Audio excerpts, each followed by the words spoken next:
going on, Merc fam? In today's review, we're going to be going over the Loki series finale that is only streaming on Disney+. But before we get into that, I want to make sure that everybody likes, subscribes, and go ahead, tap that notification bell one time for your boy. I just want to make sure that everything I post, you are aware of. Now, without further ado, let's jump into this Loki review.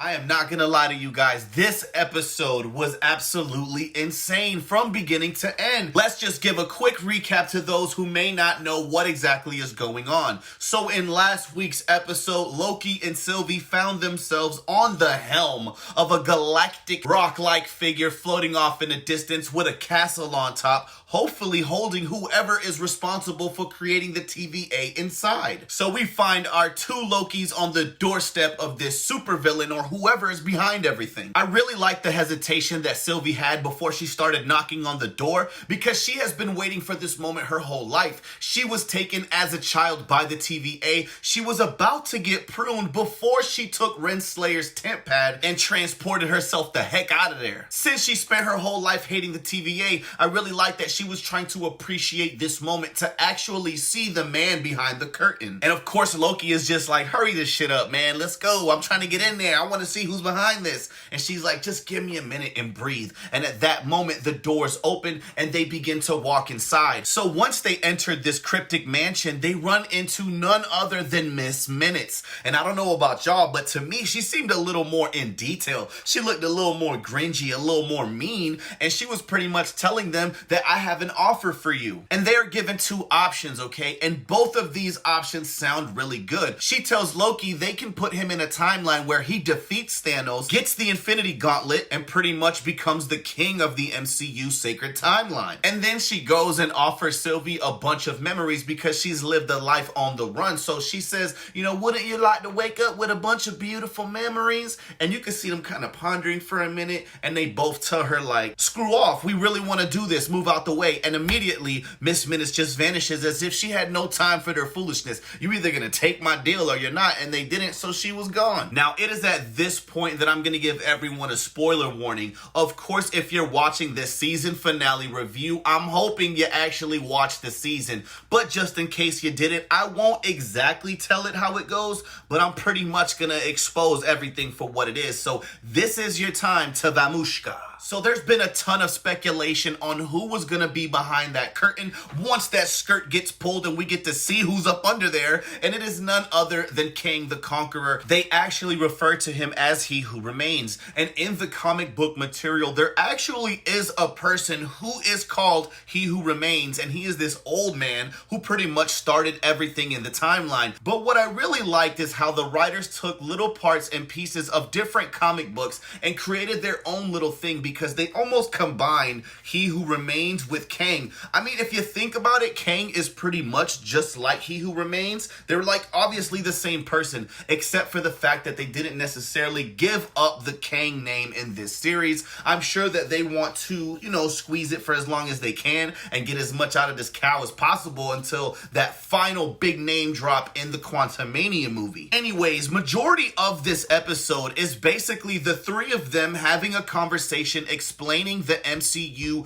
sacred timeline thing going on. And to be honest, I was a little bit let down with Kang's performance. Not that I wasn't expecting someone to come and be quirky and cool. That's fine. If you want to come out and have some jokes and you want to lighten the mood, even though we've been preparing for some extreme battle or somebody very serious, and we get this goofy guy running around in a schmuck wearing this robe, like, okay, cool. I didn't think he was going to be bigger than Thanos, but I surely was expecting someone a little more beefy than who we had on screen. This guy is like 5'3", and you're telling me that he is at the end of the void controlling the whole universe? You know, he's a regular dude just like you and I. And that is a really good segue, because that is exactly who he is. He is a regular person. In this show, they explain variants. And just in case you don't know, a variant is different versions of yourself throughout the universe causing havoc. That variant gets arrested, blah, blah, blah. We're not going to go into that. If you're at this point, you should know what's going on in the show. The final antagonist then reveals that he is only a version of himself. There are different Kang members out there. He explains his backstory as in the 31st century, a version of himself himself figured out that there are different dimensions on top of each other, and he found out a way to pretty much travel between each dimension. And upon doing so, he ran into different versions of himself. And like he says in this episode, everything was peaceful, everything was cool until they ran into a variant version of themselves that wasn't so pure of heart, meaning they had ill intentions and wanted to conquer the universe.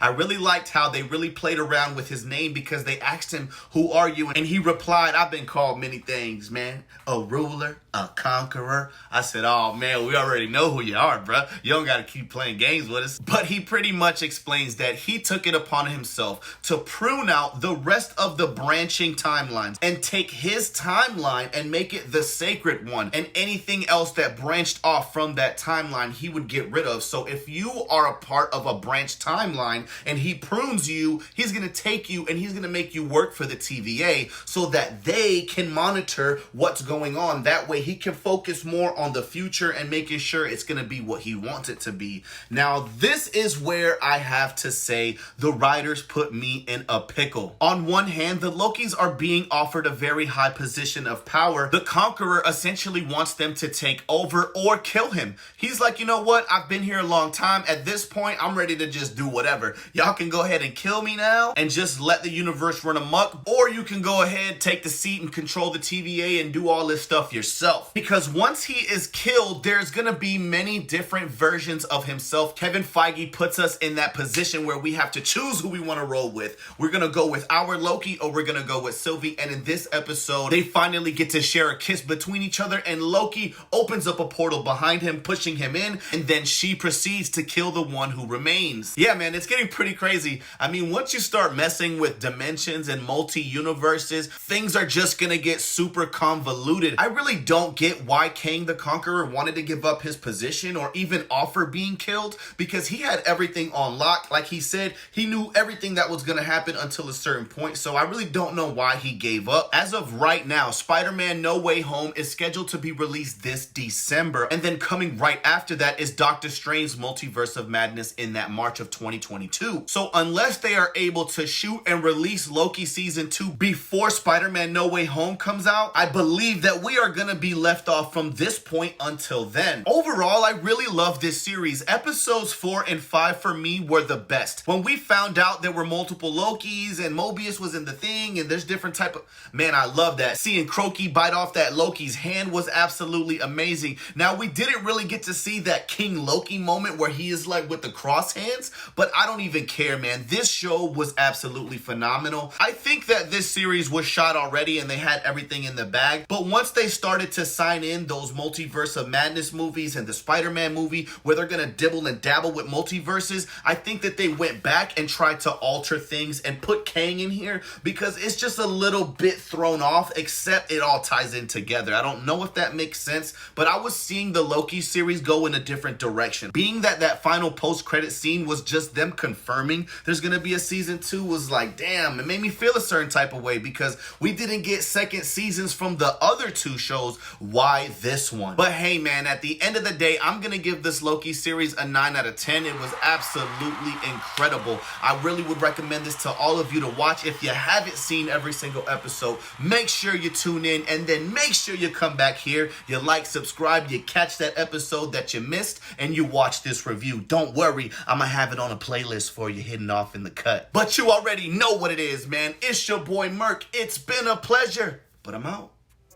But we know that you acting with all of this heat, melt you up like you plastic. Niggas will switch up on you in a moment. Like a stack of hundreds, I'm never folding. Heard they changed on me, I never noticed. Hit her and her friends, once that's a bonus. At the top, but I came from the lowest. Married to the money, yeah, I'm devoted.